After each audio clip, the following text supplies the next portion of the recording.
বন্ধুরা সবাই কেমন আছো? আশা করছি ভালো আছো, আমরাও ভালো আছি। তো অনেকদিন পর আজকে ভিডিও নিয়ে চলে এলাম। প্রায় 16-17 দিনও বেশি হয়ে গেল কোনো পোস্ট করতে পারিনি, ফেসবুকে ইনস্টাগ্রামে কোথাও কোনো পোস্ট করতে পারিনি। সেই জন্য মানে খুব মিস করছিলে তোমরা, আমি বুঝতে পেরেছি। আমার মেসেঞ্জারে ভর্তি হয়ে গেছে মেসেজে যে সবাই মেসেজ করছে তুমি কেন পোস্ট করছো না কিছু ভিডিও ফটো, তোমার শরীর ঠিক আছে কিনা। তো আমার খুব ভালো লাগলো যে আমাকে এত মানুষ ভালোবাসে, আমার খবর রাখে, আমার ভিডিও দেখে, আমার পোস্ট দেখে। তো সেই জন্য এই ভিডিওটা করছি। আমরা সবাই ভালো আছি। একটা ছোট্ট দুর্ঘটনা হয়ে গেছিল যে আমার বাবু আমার মোবাইলটা ভেঙে দিয়েছিল। তো একবার ভেঙে দিয়েছিল, স্ক্রিনটা পুরো খারাপ হয়ে গেছে। এমনিতে মোবাইলটার বয়সও প্রায় 4-5 বছর ছিল। তো যাই হোক, তবুও চলছিল ভালোই, কিন্তু ভেঙে দিয়েছিল। আমার বর ঠিক করে এনে দিয়েছিল, তার 2-3 দিন পর আবার সে একই অবস্থা, আবার ভেঙে দিয়েছিল। তো সেটা তো আর ঠিক হবে না, মানে স্ক্রিনটা সেটা ভালো কাজও করছিল না। তো সেই কারণে আমার বর বললো ঠিক আছে তোমাকে একটা নতুন মোবাইল কিনে দিই। তো সেই জন্য নতুন মোবাইল নিয়ে দিয়েছে।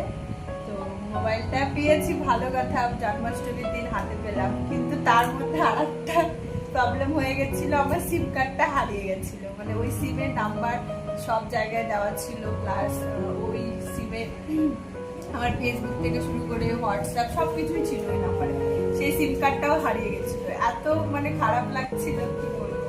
তো এখানে তো বাইরে যেতে দেয় না, আর এখানে ভেতরে যেগুলো দোকান ছিল সেগুলোতে আমরা বলেছি সিম কার্ডের জন্য, ওরা বলেছিল হয়ে যাবে, কিন্তু ওখানে যাওয়ার পর দেখছি হচ্ছে না। কি আমার একটা লক করা ছিল, সেই জন্য আর হচ্ছিল না, বলছিল যে আধার অফিসে গিয়ে যোগাযোগ করতে।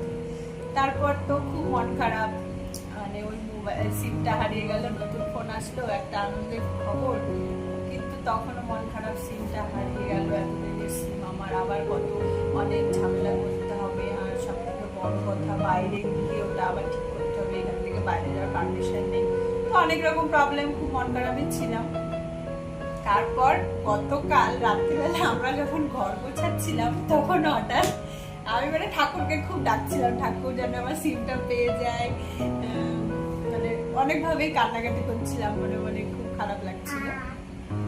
আবার আমার হাজবেন্ডকে আমি বলেছিলাম, না আমার হাজবেন্ড আমার বলেছিল যে মানে সিমটা এমন জায়গায় রাখা ছিল, আমার ফটো ছিল, ফটোর একটা ছোট্ট একটা খাম ছিল, খামের মধ্যে আমার বর রেখেছিল।